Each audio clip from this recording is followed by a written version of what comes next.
Merry Christmas, everyone. Thanks for hanging out with us here on the Bama Tailgate YouTube channel. Going to talk about Domani Jackson, the former five-star, the best player in the state of California, maybe the second best defensive back coming out of high school.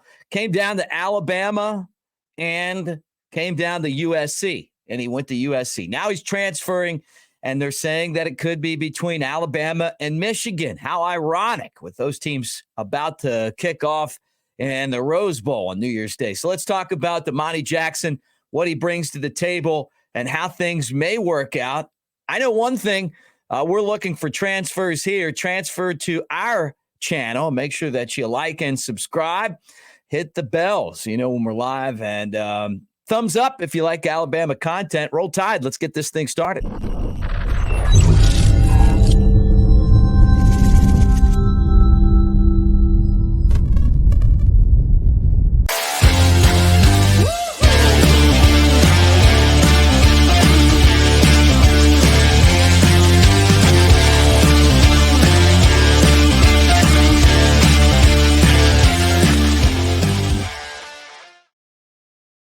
What do you say, everybody? And happy holidays. Merry Christmas. I'm coming to you on Christmas. That's how much I love you guys, and I'm dedicated about this. And this was something that I saw a little while ago, but I wanted to get more information before I jumped on and talked about it, because I remember covering this when Domani Jackson was deciding between Alabama and USC. I thought he was coming to Alabama, and I think a lot of people did. I don't even think he knew that he was going to USC until the last moment. And I'm going to talk about why he went there and why he could come back on Alabama's radar and to Tuscaloosa, but maybe he goes to Georgia. There's some possibilities out there. They also include Michigan, but this guy is going to play wherever he goes. First, though, I want to welcome you to the channel and remind you that on the socials, I'm at Broadcaster Mick, and appreciate you guys hanging out, and hope you had a fantastic day celebrating with the family.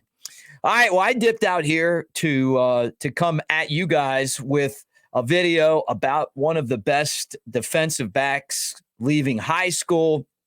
Mater Day out in California, a place where Alabama has done very well over the years. And this was a guy that got away. And it was because Donte Williams was his defensive backs coach. And when he didn't go to Alabama, he said, look, Williams has been he's been recruiting me since I was in 8th grade. If it wasn't for him being at USC, he's like, I would have went to Alabama. Wasn't no talk of Michigan back then. It was, I would have gone to Alabama. You know, of course, Nick Saban coaches the secondary, and it's a constant turnover with the Crimson Tide of stars at the NFL level. And this year's no different. And what you're looking at is Kool-Aid Mckinstry, Terrion Arnold, and Malachi Moore at least going to the NFL. Some of those guys could decide to come back. But those three guys are slated to be pretty high round picks, and we're expecting all of those three guys to go, and three really good football players. So Domani Jackson having an opportunity to play for Alabama immediately is very high. Yeah, there's some guys there now, but at the same time, you would love to go into that transfer portal and build, and that's what we've seen. Alabama with the number 2 early signing class. Nick Saban mentioned that there were still some guys out there. They've already brought one in. And, you just, what you want to do now is you want to go out and find the cream of the crop to come in, spots where you feel like you need a little bit of help with who might be leaving to the NFL. Who knows who's going to transfer after the bowl games are over. And hopefully that's 2 for Alabama, right? That would put them in the national championship game. But this is definitely someone to keep an eye on here. I mean, he's definitely Jackson, one of those players who could make a real difference. Now, he played on that awful USC defense this year. And, it would be hard to do a whole lot but tackle because so many guys are running in the secondary constantly. definitely, right? But he ended up with 33 tackles, 3 pass deflections, and 11 appearances for the Trojans. And they need help defensively. I mean, one of the issues that you look at with Lincoln Riley, who's paid big money to go from Oklahoma to USC, is on the defensive side of the football.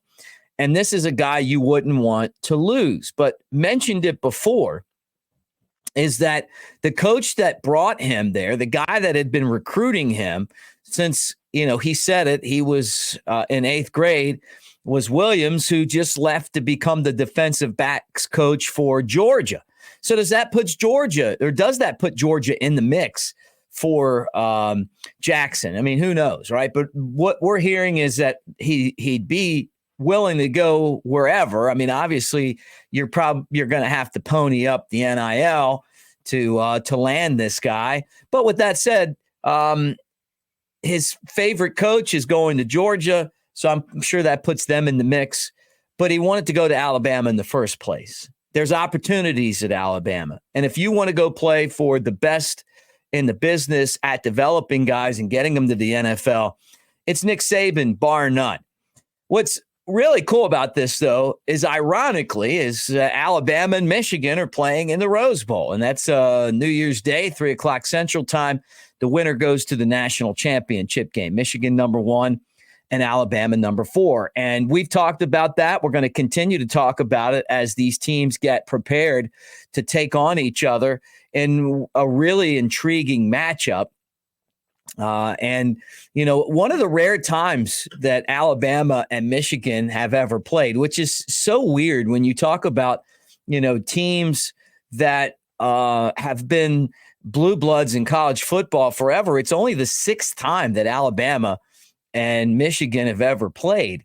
I can remember the game in Miami, the Orange Bowl with Tom Brady and that miraculous come-from-behind win that he had, not surprisingly, when you look back at his career.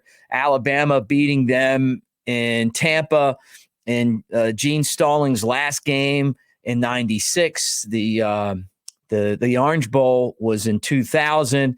Of course, the last time these teams played was in Orlando. Alabama won that one 2020, 36-16, a game that Alabama dominated at the line of scrimmage, won the game 35-16, did punch it in late to make the score more cosmetic. But this matchup, you talk about teams that are going to want to control the line of scrimmage and the success that Michigan's had this year moving the football on the ground. It could really pose Alabama some problems after seeing what Auburn was able to do running the football virtually every play in the Iron Bowl. Obviously, this game not taking place in Jordan-Hare, but still, I saw it happen, so I know that it can happen. Although Nick Saban really hasn't lost to running teams much. I mean, you go back and look, he doesn't lose hardly at all. And then when he does, it's normally dual threat quarterbacks. But that doesn't mean that this game's going to go play out that way. It's going to go that way.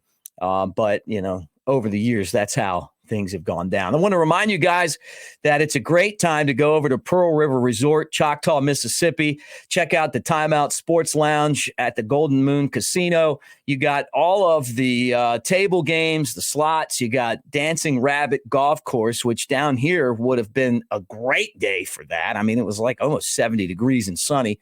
So you could have swung out on the golf course today and had a pretty good round of golf in perfect weather, right? But they also have the Timeout Sports Lounge with 20 TVs to watch all of the games. You got the kiosks if you kind of want your own area. You can also go to, the up front. They take care of you there as well. They got a table where you can, basically wager. And it's a lot of fun. So find out for yourself. Pearl River Resort over in Choctaw, Mississippi. They brought you this video today, and they also helped put the Bama Tailgate YouTube channel on the air. All right, that's it. I'm Mick Gillespie. Thanks for hanging out. We'll jump on this thing again tomorrow, and we'll talk more about Alabama and Michigan as we get ready for this enormous Rose Bowl. Roll Tide, everybody.